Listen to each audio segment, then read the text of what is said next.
Sa paglipas ng panahon, ang teknolohiya ay naging mahalagang bahagi ng pang-araw-araw na pamumuhay ng tao. Isa sa mga pinakakilalang imbensyon sa makabagong panahon ay ang cellphone na nagsisilbing tulay ng komunikasyon, libangan at maging kabuhayan. Sa gitna ng napakaraming tatak ng smartphone sa buong mundo, may isang pangalan na mabilis na sumikat at tumatak sa isipan ng maraming mamimili, ang Xiaomi. Sa Pilipinas, lalo na sa mga kabataang Pilipino at praktikal na mamimili, naging kilala ito bilang isang brand na nagbibigay ng mataas na kalidad ng produkto sa abot kayang presyo.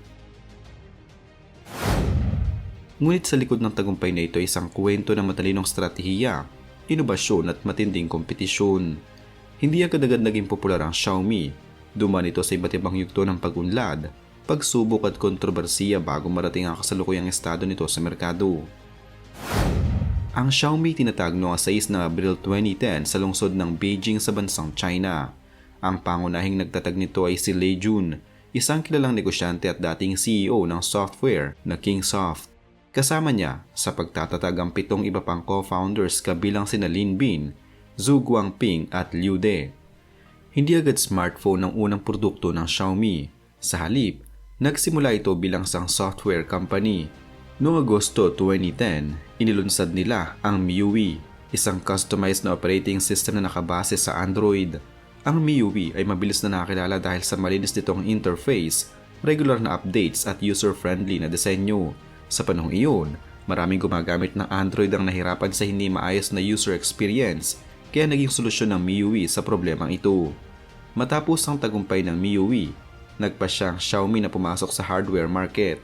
Noong Agosto 2011, inilabas nila ang kanilang unang smartphone, ang Xiaomi Mi 1. Ang cellphone na ito ay may mataas na specifications ngunit ibinenta sa mas mababang presyo kumpara sa mga kilalang brand tulad ng Samsung at Apple. Dito nagsimulang makilala ang Xiaomi bilang flagship killer. Hindi karaniwan ang strategiya ng Xiaomi sa marketing. Sa halip na gumastos ng malaki sa tradisyonal na advertising, ginamit nila ang kapangyarihan ng internet at social media. Isa sa kanilang mga pangunahing taktika ay ang flash sales, kung saan limitado lamang ang bilang ng units na ibinebenta sa loob ng maikling panahon.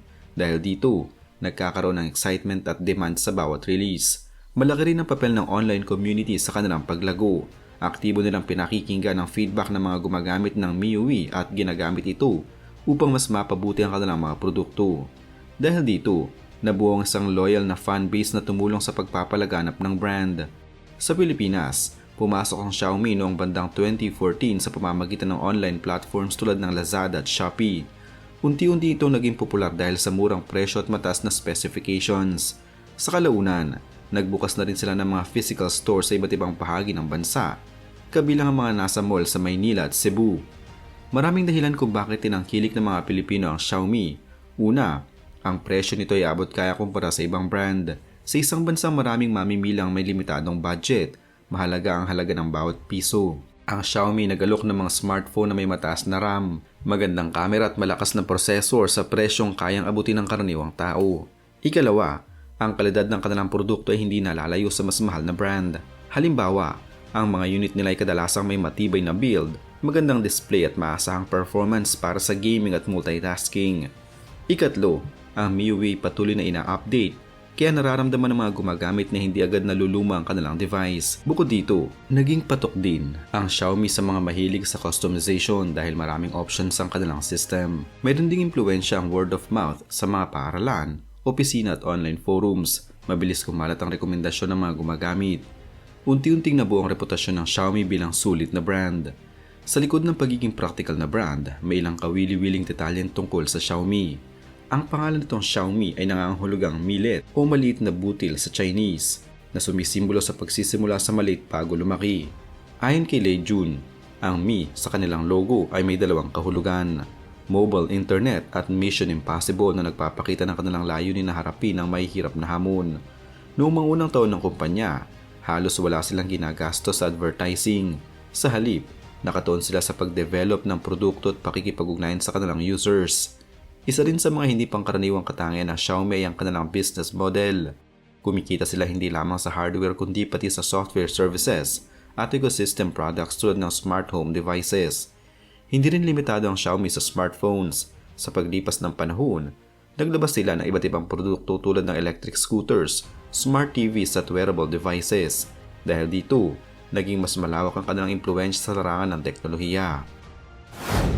Isa sa pinakamahalagang tanong tungkol sa Xiaomi ay kung bakit mas mura ang kanilang mga produkto kumpara sa iba. Ang sagot ay nakasalalay sa kanilang estratehiya. Una, mababa ang kanilang profit margin sa hardware.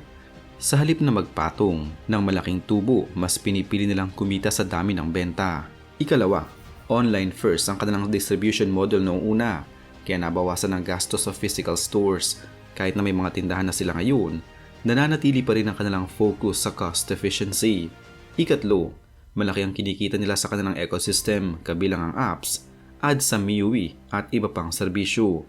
Dahil dito, kaya nilang ibenta ang kanilang smartphone sa mas mababang presyo. Sa hanin ng kanilang mga produkto, may iba't ibang kategorya ang Xiaomi. Ang kanilang pinakamurang unit ay karaniwang matatagpuan sa Redmi series tulad ng Redmi A1 na inilunsad bilang entry-level phone na may presyong nasa 3,000 hanggang 5,000 pesos lamang. Pagdating sa pinakamabenta, isa sa mga naging matagumpay na modelo ay ang Redmi Note 10. Kilala ito dahil sa balanse ng presyo at performance na naging dahilan kung bakit maraming Pilipino ang pumili nito bilang kanilang pangunahing smartphone. Sa kabilang banda, ang pinakamahal na unit ng Xiaomi matatagpuan sa kanilang flagship lineup tulad ng Xiaomi 13 Pro na may presyong umaabot na higit 50,000 pesos. Ang ganitong mga modelo ay may high-end features tulad ng advanced camera system at premium design. Sa kabuuan, ang price range ng Xiaomi smartphones ay mula humigit kumulang 3,000 hanggang higit 60,000 pesos, depende sa modelo at specifications. Sa kabila ng mga tagumpay nito, hindi nakaligtas ang Xiaomi sa mga kontrobersiya. Noong 2020, may ulat mula sa Forbes na nagsasabing may ilang Xiaomi devices na umano'y nangongolekta ng data mula sa users nang walang malinaw na pahintulot. Itinanggi ito ng kumpanya at pinaliwanag na data collection ay bahagi ng pagpapabuti ng user experience. Noong 2021, isinama ng US Department of Defense ang Xiaomi sa listahan ng kumpanyang may umano'y koneksyon sa Chinese military. Nagdulot ito ng pagbaba ng kanilang stock value. Subalit kalaunan, tinanggal din ng Xiaomi sa listahang ito matapos ang legal na proseso. Mayroon ding mga reklamo tungkol sa ads sa MIUI na para sa ilang gumagamit ay nakakaabala. Bagamat maaaring i-disable ang mga ito, naging issue pa rin ito lalo na sa mga bagong user. Sa kasalukuyang panahon, napapansin ang bahagyang paghina ng Xiaomi sa ilang merkado kabilang ang Pilipinas. Isa sa mga dahilan nito ay ang patinding kompetisyon mula sa ibang brand tulad ng Realme at Vivo. Ang mga kumpanyang ito ay nag-aalok din ng abot kayang smartphones na may katulad na features. Dagdag pa rito, nagkakaroon ng pagbabago sa estratehiya ng Xiaomi. Unti-unti nilang itinaas ang presyo ng kanilang flagship devices upang makipagsabayan sa premium market. Dahil dito, may ilang loyal users ang lumipat sa ibang brand na mas mura. May epekto rin ng global economic conditions kabilang inflation at supply chain issues na nakakaapekto sa presyo at availability ng kanilang produkto. Sa Pilipinas, nananatiling kilala ang Xiaomi ngunit hindi na kasing lakas ng dati ang hype nito. Patuloy pa rin silang naglalabas ng bagong modelo at nag-expand ng kanilang ecosystem. Ngunit mas hati na ang atensyon ng mga mamimili sa iba't ibang brand. Gayunpaman, may matibay pa rin silang base ng users na nananatiling loyal dahil sa kanilang karanasan sa brand. Sa mga online marketplaces at physical stores, makikita pa rin ang presensya ng Xiaomi bilang isa sa mga pangunahing pagpipilian sa mid-range at budget segment. Ang kwento ng Xiaomi ay isang halimbawa ng kung paano ang isang maliit na ideya ay maaaring lumago at maging isang global na puwersa sa industriya ng teknolohiya. Mula sa simpleng software na MIUI hanggang sa pagiging isa sa mga kilalang smartphone brands sa buong mundo, malinaw na ang tagumpay nito ay bunga ng matalinong pamamahala, pakikinig sa mamimili at kakayahang umangkop sa pagbabago. Sa Pilipinas, nag-iwan ito ng alaala ng isang panahong ang pagkakaroon ng mataas na kalidad ng smartphone ay hindi na kailangang maging mahal.